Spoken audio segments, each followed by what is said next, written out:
Passionate about music. We're now going to meet the stars of Aladdin, A Wish Come True, West End Jersey Boy star and former S-Clubber Jon Lee, and of course the irrepressible, irreplaceable Paul O'Grady as well. Wonderful! Wonderful! Yes, they are! Yes, they are! How are you? You all right? We're Delicious. very good, thank you. Delicious. Yes. This is our second time. We met you at the Albert Kennedy Trust, actually, Paul. Oh, right, yeah. We had a fab time. Yeah.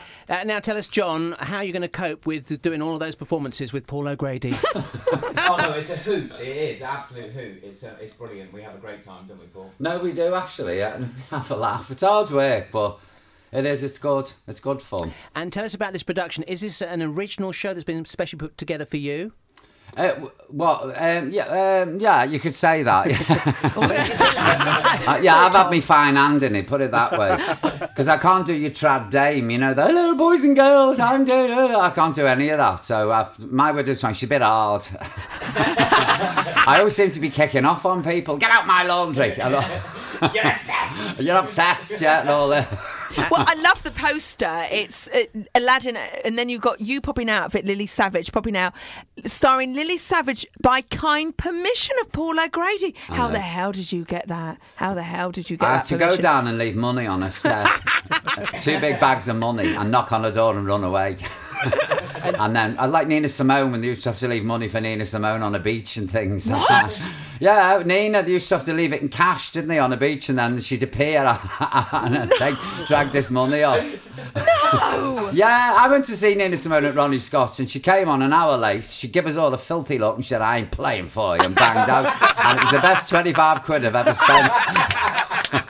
And tell us, John, what role are you playing in the panto? I'm playing Aladdin. Ah, of course, yes. Do you get to ride on a magic carpet? I do, yeah. It's fantastic, actually. There's a magic carpet that flies out right out into the auditorium, and it's lovely, isn't it? Yeah, it really is. We stand in the wings and watch it, and it's just something to behold. It really is. I might have a go, yeah. Well, what happens? Yeah, clamber on it. What happens when there's like a wardrobe malfunction or a malfunction, the carpet stops? How do you kind of ad-lib over that? Oh, this never happened. Oh, you will now. You've tempted it. Woman, what's wrong with you? If it does, he stays hovering. That's it. He just hovers. Hoover while he's on it. We've got a little snatch of you singing a track from the song. This is called Out Here. This is Jon Lee. Have a listen to this. With my share, won't resent, won't despair, old and bent, I won't care. I have spent one day out there. Wow.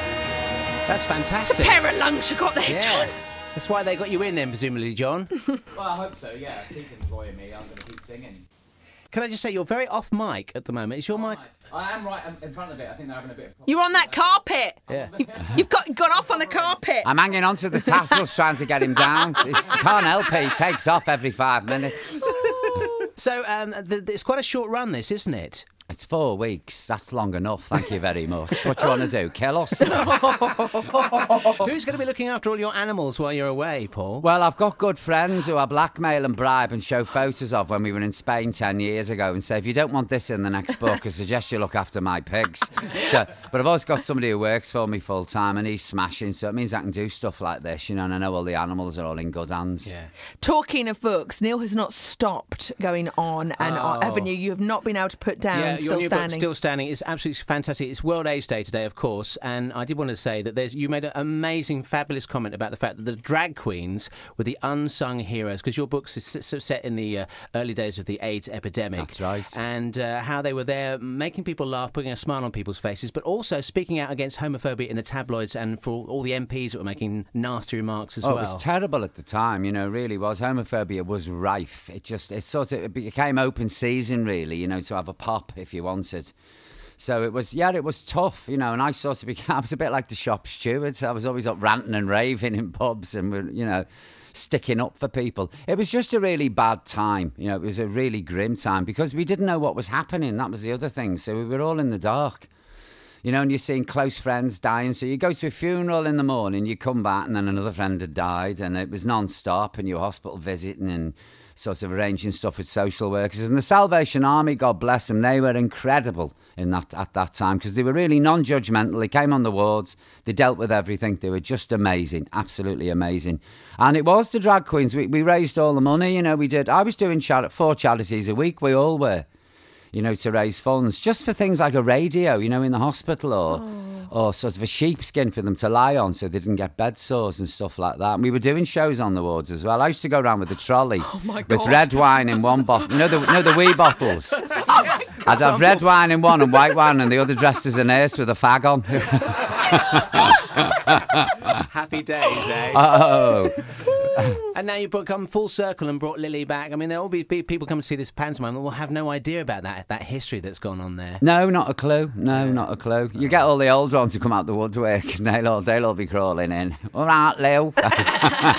John, have you ever considered dragging up? Have you ever done that yourself? Not professionally. Oh, very good. Does it in private. Very good. How do you jolly up a floppy audience? Glare at them. Oh, I love it. Yeah. So, come on, liven up. If I've got up or you've got up. So it's easier when you're the villain, because you can lay into them. But if you're the good guy, you have to sort of do it sweetly. You know, New Year's Day is always the worst, because I always say to them, look, no matter how bad you're feeling, I'm feeling 50 times worse. So let's get this over with, shall we, eh? Well, here's the thing. I'm bringing my dad, who is in love with Lily Savage. He's got a real perversion. I've tried to get him therapy. It's not. He is in love with Lily Savage. I'm taking him on New Year's Day. Oh. So I'm gonna make sure you glare at him. I might make a little sign, actually. I'll be wheeled on New Year's Day. They'll unzip the body bag and tip me on stage. Say, here she is. We found her in a skip last night.